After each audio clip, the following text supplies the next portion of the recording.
ये भी आपको पता है कि हमारे परमात्मा जी का जब से उन्होंने सन 1994 से सत भक्ति मार्ग यथार्थ 13वें कबीर पंथ की शुरुआत की है, उन्होंने कभी भी राजनीति को महत्व नहीं दिया है, क्योंकि ये परमात्मा है और राजनीति को परमात्मा ने एक बहुत ही गंदी और एक घटिया जो है एक वस्तु बताया है। और भगत का तो उससे बिल्कुल परमात्मा ने डिस्कनेक्ट कर रखा है। यानी अगर आपको भक्ति करनी है तो आपको राजनीति से तो बिल्कुल कोसों दूर रहना होगा आपको। और एक सत्संग में परमात्मा ने यहाँ तक बोल दिया है कि यदि आप कोई कैंडिडेट को चुनते हैं तो बहुत सोच समझ के चुने। आपके द्वारा चुना गया कैंडिडेट यदि कल को कोई कर्म या फिर कुकर्म करेगा तो उसका परिणाम उसी औसत में आपको भी जो है वो भुगतना पड़ेगा, क्योंकि आपके सहयोग से वो राजा बना है, वो मंत्री बना है। और पुण्यात्मा सही कैंडिडेट है कौन, ये आप और हम सबको पता है इस अध्यात्म में आने के बाद में। क्योंकि जितने भी ये जो शराब के ठेके हैं इनको जो लाइसेंस दिया जाता है, जो बूचड़ खाने इनको लाइसेंस दिया जाता है, ये पान गुटखा मसाला बनाने वाली शराब बनाने वाली जितनी भी फैक्ट्रियां हैं इनको कौन लाइसेंस देता है? वही लोग देते हैं जिनको हम चुनते हैं। तो वो कर्म कम और कुकर्म उनके ज्यादा होते हैं। तो हमारे हिस्से में क्या आएगा? कुकर्म। तो समझदार को तो परमात्मा ने संकेत कर दिया कि वो तो ऐसे अड़ंगे में पाँव देगा नहीं। फिर भी यदि किसी की मजबूरी है, वो रह नहीं सकता किसी के दबाव में, तो परमात्मा ने वो और बहुत बड़ी मेहर बख्शी। नाटो ही बोलते हैं क्या, या फिर नोटो? नोटा। एक वो नोटा का ऑप्शन दे दिया कि यदि आप किसी को आप यदि लाइक नहीं करते हैं, किसी भी कैंडिडेट को पसंद नहीं करते हैं, तो नाटो पे दबा दो बटन। तो ना आपके ऊपर कोई भार चढ़ेगा ना कुछ और होगा। अब यहां क्या हो रहा है, ये अखबार की कटिंग है। देखिए, मध्य प्रदेश के इंदौर में सतलोक आश्रम मैनेजमेंट हरियाणा ने 14 जून को जो कबीर प्रगट दिवस मनाया। अब ये वहां की एक अखबार की कटिंग है, दास साहब को पढ़ के सुनाएगा। मर्यादा में रहकर भक्ति, दान और सेवा करें मोदी। अब मोदी कौन है, ध्यान से सुनिए। यानी उस इंदौर के सत्संग में एक कोई मोदी जी हैं, वो आए, उनको बुलाया गया मुख्य अतिथि के रूप में। सोचिए पुण्यात्माओं, 27 साल हो गई संत रामपाल जी भगवान को ज्ञान देते हुए, और 27 साल में उन्होंने 27 कबीर प्रगट दिवस भी मनाए, 27 उन्होंने गरीबदास जी के बोध दिवस भी मनाए। आज तक उन्होंने किसी सरपंच को भी मुख्य अतिथि के रूप में नहीं बुलाया। मंत्री प्रधानमंत्री तो छोड़िए, यदि वो आना भी चाहे अपनी मर्जी से तो भी वो स्वीकार नहीं करते, क्योंकि कबीर परमेश्वर के मार्ग में गुरु से बढ़ के कोई दूसरा मुख्य अतिथि नहीं हो सकता। और यदि अपने मुख्य अतिथि सतगुरुदेव जी के रहते सहते यदि कोई किसी 2 कौड़ी के जीव को मुख्य अतिथि के रूप में, चीफ गेस्ट के रूप में बुलाता है, पुण्यात्मा वहां पे साक्षात काल भगवान का वास है, परमेश्वर का नहीं हो सकता। लेकिन इनको अपने आश्रम चलाने, इनको भोली भाली जनता को लूटना है। अगर ये लोग किसी एक पार्टी का साथ ना दें, पुण्यात्मा 5 दिन इनके आश्रम नहीं चलेंगे। 5 दिन। दास की बात हो चुकी है इनके मुख्य लोगों से। इनका यही कहना है, यदि हमने आश्रम चलाने हैं तो भाई हमने तो ये राजनेताओं से संपर्क रखने पड़ेंगे।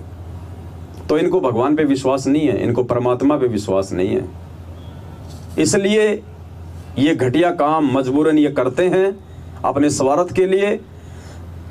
और ये नादान संगत भोलेपन में अपने फालतू में यूं ही आंख बंद करके गांधारी की तरह अपने कर्म फोड़ रही है।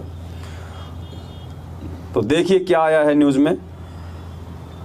इंदौर गरीबदास साहिब की अमृतवाणी, भोगवाणी और गुरु नाम दीक्षा के साथ कबीर साहिब जी के 625वें प्रकट दिवस के उपलक्ष्य में आयोजित महोत्सव का समापन हुआ। कहीं गुरु जी का नाम नहीं है, इस पूरे अखबार में कहीं संत रामपाल जी का नाम नहीं है।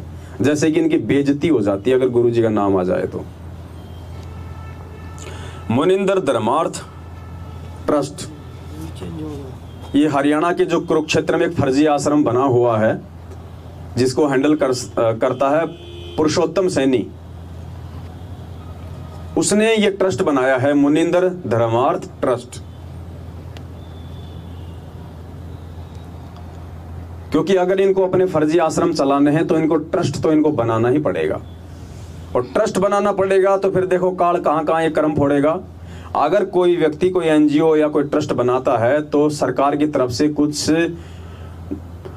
कुछ एग्रीमेंट होते हैं, आपको सामाजिक काम दिखाने पड़ेंगे अगर आपको, क्योंकि जो ट्रस्ट होता है वो टैक्स फ्री होता है, जो दान वगैरह आता है ना वो टैक्स फ्री होता है। तो सरकार की कंडीशन होती है कि आपको समय समय पे सामाजिक काम दिखाने पड़ेंगे कि आपका ट्रस्ट क्या कर रहा है। तो मजबूरन भक्तों के कर्म फोड़ने के लिए इनको रक्तदान शिविर लगाने पड़ते हैं, इनको देह दान शिविर लगाने पड़ते हैं। दहेज मुक्त शादी के नाम पे 30-30 हजार रुपए लेके ये रमेणी करते हैं और फिर कहते हैं दहेज मुक्त रमेणी, जबकि दोनों पक्षों से एक एक पाठ प्रकाश करवाया जाता है, 15-15 हजार रुपए लिए जाते हैं। काहे की दहेज मुक्त है भाई? अगर दहेज मुक्त शादियां देखनी है तो जो समाज सेवी लोग हैं, समाज में बड़े बड़े बिजनेसमैन, वहां जाके देखो, लाखों रुपए का सामान भी बेचारे साथ में देते हैं। वो हैं दहेज मुक्त। दहेज मतलब माँ बाप के ऊपर किसी प्रकार का कोई दबाव नहीं, वो अपनी तरफ से देते हैं, वो बिजनेसमैन, वो चैरिटी से।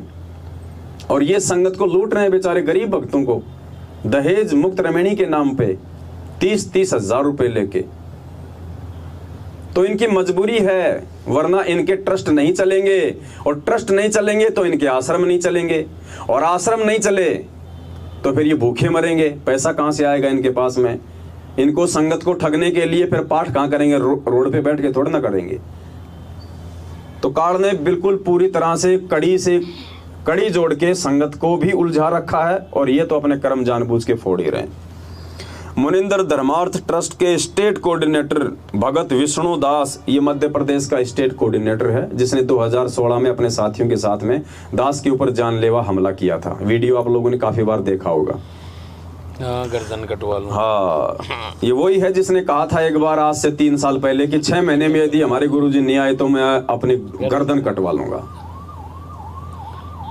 मुनिंदर धर्मार्थ ट्रस्ट के स्टेट कोऑर्डिनेटर भगत विष्णु दास एवं डिविजनल कोऑर्डिनेटर भगत सचिन दास ने बताया कि सांवेर रोड स्थित सतलोक आश्रम में 3 दिन में करीब 6 लाख भक्तों ने कबीर साहिब जी को दंडवत प्रणाम किया।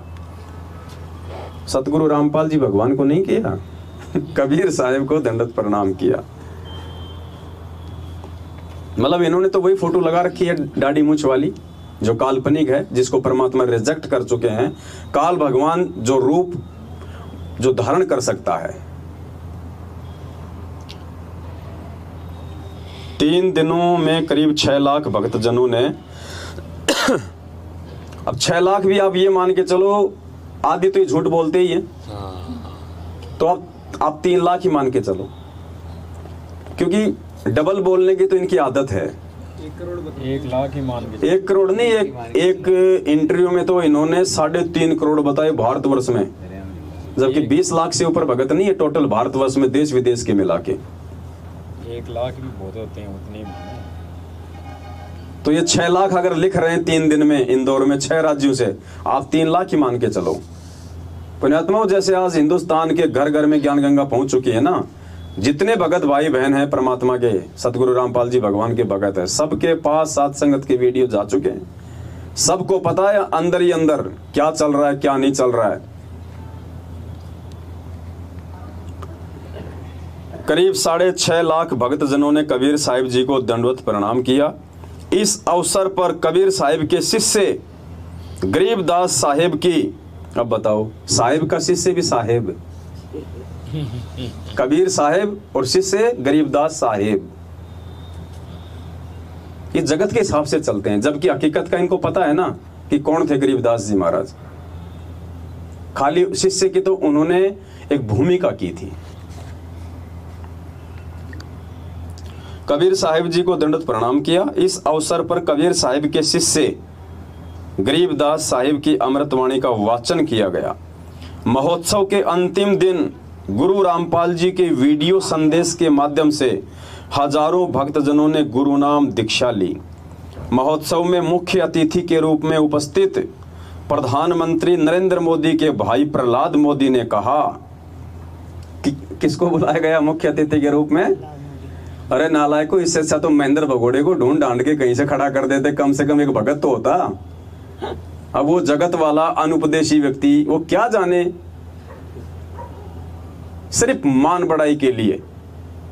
और आपको अच्छे से पता है आदि झूठ बोलते हैं, और उस 3 लाख में भी 1 लाख तो आप जी गांव के और आसपास के, क्योंकि जैसे ये वीडियो हम देख रहे हैं ना, इतने साधु आए, वो पता नहीं कोई लाल कपड़े पहन के आ रहे हैं, कोई सफेद कपड़े पहन के आ रहे हैं, गांव के सरपंच आ रहे हैं, इन्होंने तो कम से कम आप 50-60 हजार आदमी तो मतलब वो मानो जो कि नाम दीक्षा नहीं लिए हुए हैं, केवल भीड़ भंडारे के लिए आए भंडारे के लिए। भंडारों करे हमारा। अब भंडारे के नाम पे तो आपको पता है कि रोड पे गाड़ियों की लाइन लग जाए, अगर कोई मीठे पानी के गिलास भी बांट रहा हो तो ये तो भंडारा था। महोत्सव में मुख्य अतिथि के रूप में उपस्थित प्रधानमंत्री नरेंद्र मोदी जी के भाई प्रहलाद मोदी ने कहा, अब क्या कहा प्रहलाद मोदी ने, कबीर साहब के बताए भक्ति मार्ग पर चलकर भगत जन इस जन्म को अंतिम जन्म बना सकते हैं। अब बताओ संदेश कौन दे रहा है? नरेंद्र मोदी का भाई प्रहलाद मोदी। अरे नालायक हो, अरे तुम ही खड़े होके बोल देते जैसे हम लोग भाई बहन आपस में मिलके यहाँ पे जो देते हैं हम संदेश है, कम से कम भगत के शब्दों का कोई असर तो होगा। प्रहलाद मोदी ने कहा कि कबीर साहब के बताए भक्ति मार्ग पर चलकर भगत जन इस जन्म को अंतिम जन्म बना सकते हैं। मर्यादा में रहकर भक्ति दान और सेवा करने से आपको सतलोक में बैठने जैसा पुण्य प्राप्त होगा। मतलब उसको तोते की तरह उसको लिख के दे दिया होगा, वो क्या जाने बेचारा क्या सतलोक और कहां से क्या पुण्य होगा। भक्ति और मर्यादा क्या होती है उनको तो ABCD भी नहीं पता मर्यादा की। वो कितनी की मर्यादा निभाते होंगे, जब नाम दीक्षित ही नहीं है तो मर्यादा क्या निभाएगा। मर्यादा में रहकर भक्ति दान और सेवा करने से आपको सतलोक में बैठने जैसा पुण्य प्राप्त होगा। कार्यक्रम में वरिष्ठ भाजपा नेता राजेंद्र शुक्ला विशेष रूप से मौजूद थे।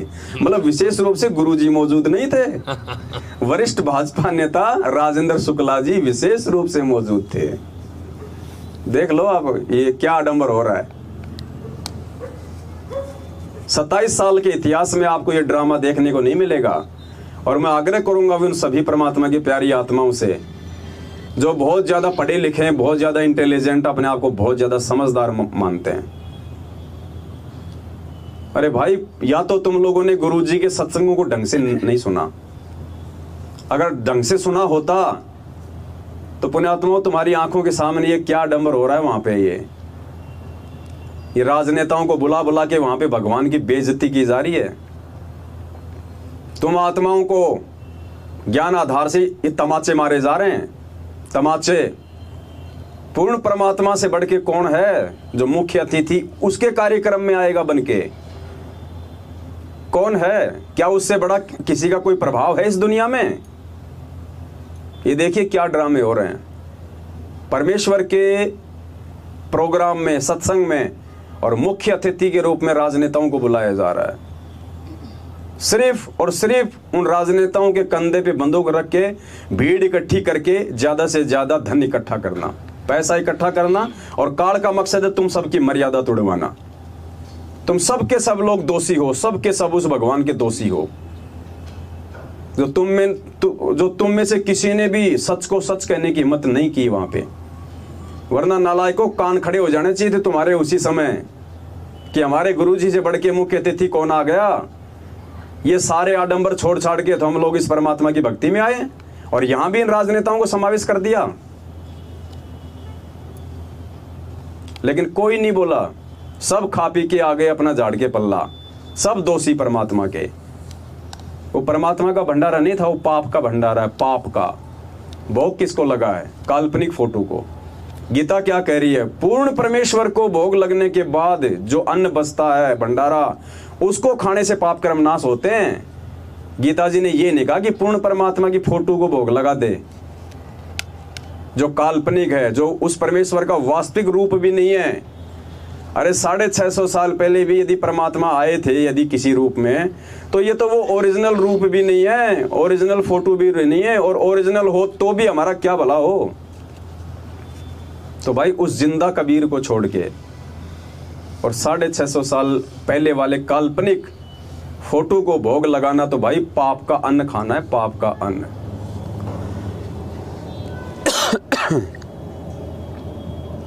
कार्यक्रम में वरिष्ठ भाजपा नेता राजेंद्र शुक्ला विशेष रूप से मौजूद थे। वरिष्ठ विधायक रमेश मेंदेला ने भी इंदौर में आए हजारों भक्तजनों का स्वागत किया। भगत कहीं मर गए थे क्या भाई स्वागत करने के लिए? और भक्तों को स्वागत की भूख है क्या?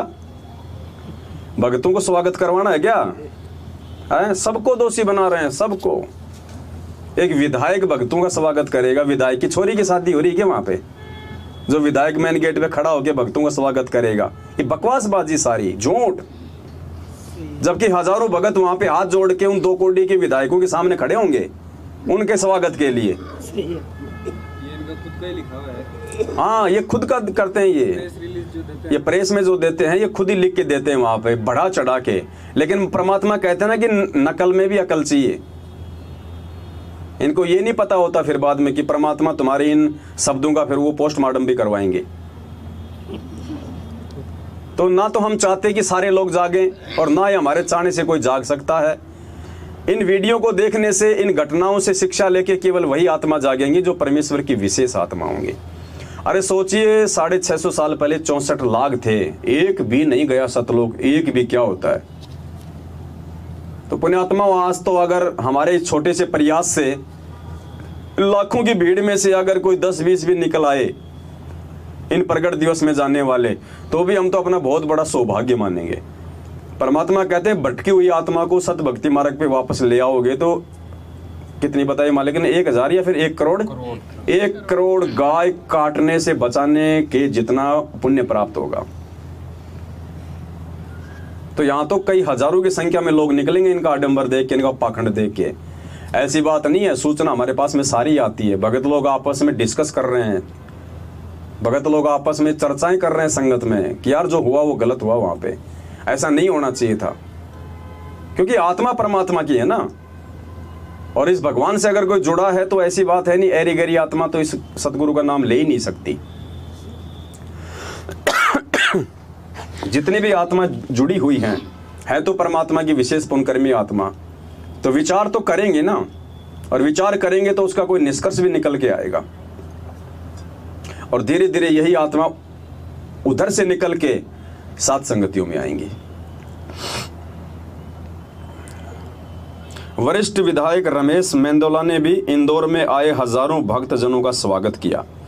मीडिया कोऑर्डिनेटर भगत दिलीप दास ने बताया कि 6 राज्यों से आए भक्तों ने सतलोक आश्रम के निर्माण और यहाँ की गई तमाम व्यवस्थाओं की प्रशंसा की। हजारों ने की, लाखों में से सबने नहीं करी। महोत्सव के दौरान निःशुल्क अंतरजातीय विवाह करने वाले 173 जोड़ों और 1000 रक्तदाताओं का अभिनंदन किया गया। डिस्ट्रिक्ट कोऑर्डिनेटर सुरेश दास, मयंक दास एवं पूर्व सरपंच प्रेम सिंह परमार ने भोजन प्रसादी सहित विभिन्न व्यवस्थाओं में लगी संभागीय संगतों का आभार व्यक्त किया। बहन निर्मला ने बताया कि मुनिंदर धर्मार्थ ट्रस्ट ने इंदौर की तरह देश भर में 9 आश्रम रोहतक, सोजत, श्यामली, कुक, भिवानी, दूरी, खमनो और मुंडका में महोत्सव मनाया। भक्तों की भारी उपस्थिति को आयोजन करने के उद्देश्य से एक ही वक्त में देश के 9 आश्रमों में यह महोत्सव मनाया गया। तो ये तो था इनका एक छोटा सा ड्रामा जो आप सभी भाई बहनों ने देखा, जो परमात्मा के भक्ति मार्ग में नहीं है और ना होना चाहिए। लेकिन ये लोग काल प्रेरित हैं और काल का केवल एक ही मकसद है, किसी भी तरह से इन जीव आत्माओं को सतगुरु से दूर किया जाए, उनको जो है वो खंडित किया जाए। दूसरी बात पुण्यात्माओं, देखो ये धंधा कैसे है, ये आश्रम। अब आपकी आंखें खुलेंगी, आपको समझ में आएगा। सत्संग तो आपने सुना होगा परमात्मा का, नहीं सुना है तो एक बार फिर से सुन लीजिए। क्योंकि जिस प्रकार परमात्मा सृष्टि रचना को बार बार सुनाते हैं ताकि हमारे को वो कंठस्थ हो जाए और हम कहीं भी धोखा ना खाएं।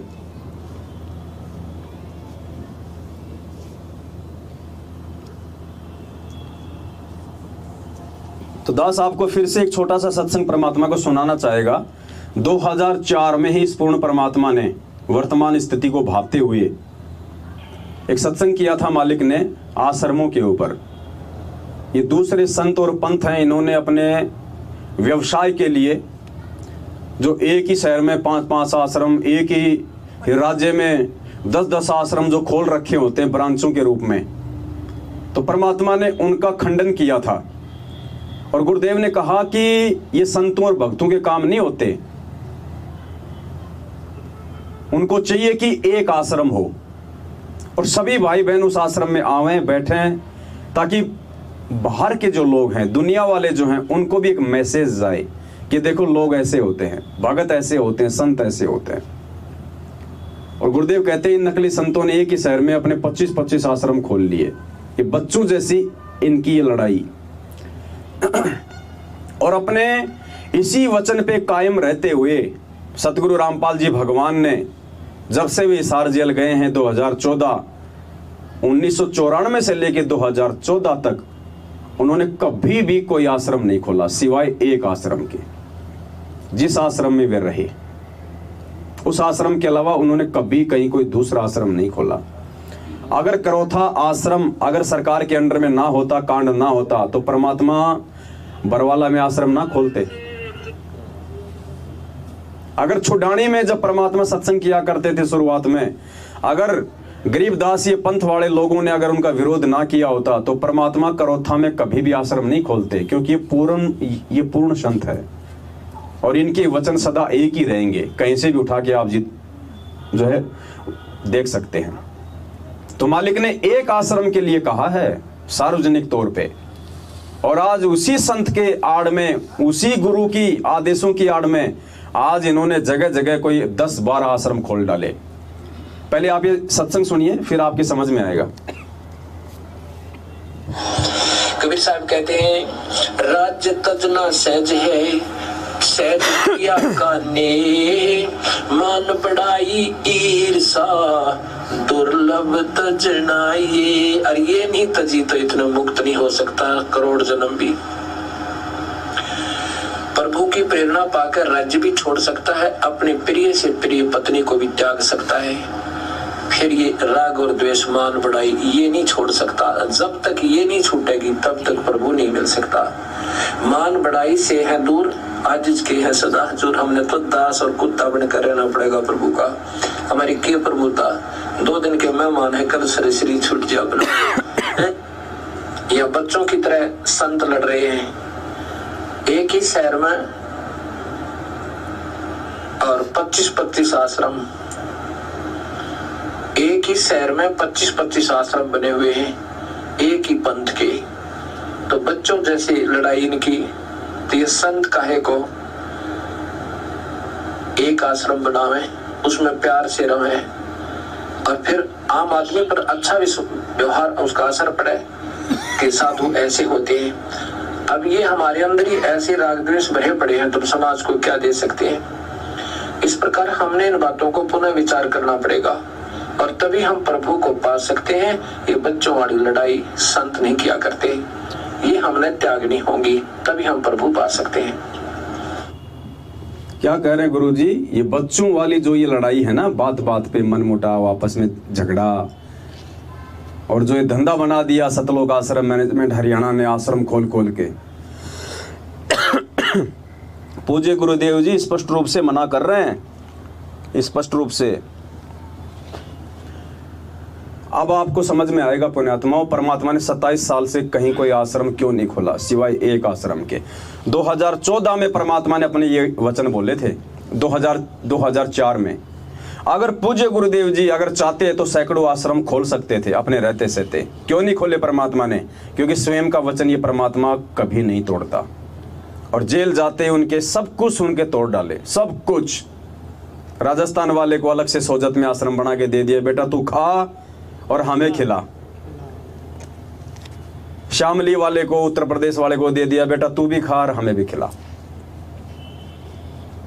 पंजाब के धूरी में खमणों खुमणों क्या है वहां खोल दिए, मध्य प्रदेश में खोल ही दिए, और वो आपका ये कुरुक्षेत्र में खोल दिया। अरे छोटा सा हरियाणा है, हरियाणा में इन्होंने 4 आश्रम खोल दिए, सिंहपुरा, आपका जिंद, आपका भिवानी और कुरुक्षेत्र। छोटे से हरियाणा में 4 आश्रम खोल दिए, जबकि भगवान ने तो पूरी दुनिया के लिए एक ही आश्रम खोल रखा था, सतलोक आश्रम बरवाला। अब आपके समझ में आएगा ये धंधा कैसे है। आज तक जितने भी आश्रम इन्होंने बनाए हैं, जितने भी 9-10। सबसे बड़ा आश्रम है बैतूल आश्रम, मध्य प्रदेश का बैतूल आश्रम सबसे बड़ा। अब जब बैतूल आश्रम ऑलरेडी बना हुआ है, उसमें इतना पैसा इन्वेस्ट हो चुका है, मध्य प्रदेश में इनको इंदौर में दूसरा आश्रम खोलने की जरूरत क्या पड़ गई? बताओ। अरे मध्य प्रदेश के लिए जब भगवान ने पूरी दुनिया को एक ही आश्रम में 27 साल से नाम और ज्ञान दिया, और बरवाला आश्रम तो मात्र 16 एकड़ जमीन में था, और बैतूल का आश्रम तो कम से कम भी नहीं तो 60-70 एकड़ में बना हुआ है, 72 एकड़ में, यानी बरवाला आश्रम से भी 6-7 गुना ज्यादा जगह में। तो क्या मध्य प्रदेश भी वहां पे समा नहीं सकता? क्या 2-3 लाख भगत भी वहां पे नहीं आ सकते? लेकिन ये धंधा बना लिया इन्होंने, धंधा। ये परमात्मा के सत्संग, पुण्यात्माओं, ये परमात्मा ने, ये अंतर्यामी है, इनको दिखाई दे रहा था कि आगे चल के क्या होगा संगत में। ये संकेत परमात्मा ने पहले ही कर रखे हैं सारे, अपने परिवार को लेके। सुना ना सत्संग में आपने, गुरुजी ने कह रखा अपने बेटा बेटी के विषय में कि उनका क्या, उनका व्यवहार होगा, क्या उनका नेचर होगा, कैसी वो मेरी खातिरदारी करते आगे चल के, मुझे अच्छे से पता उनके व्यवहार का। दुनिया का पहला संत है संत रामपाल जी, जिन्होंने अपने बेटा बेटी के घटियापन को सार्वजनिक किया पूरी संगत के सामने। फिर भी मूर्ख संगत की आंखें नहीं खुल रही कि गुरुजी क्यों संकेत कर रहे हैं अपने बेटा बेटी के विषय में। तो एक आम व्यक्ति भी समाज के सामने नहीं कहता कि मेरे बेटे इतने निकम्मे हैं, चाहे वो कितने निकम्मे क्यों ना हो। और एक परम संत अपने परिवार के विषय में पूरी दुनिया को कह रहा है, और फिर भी मूर्ख संगत उन्हीं की चापलूसी कर रही है। इसको कहते हैं मूर्खता, अंधता, ब्लाइंड फेथ, अंधविश्वास। तत्वदर्शी संत की शरण में आके भी अंधापन।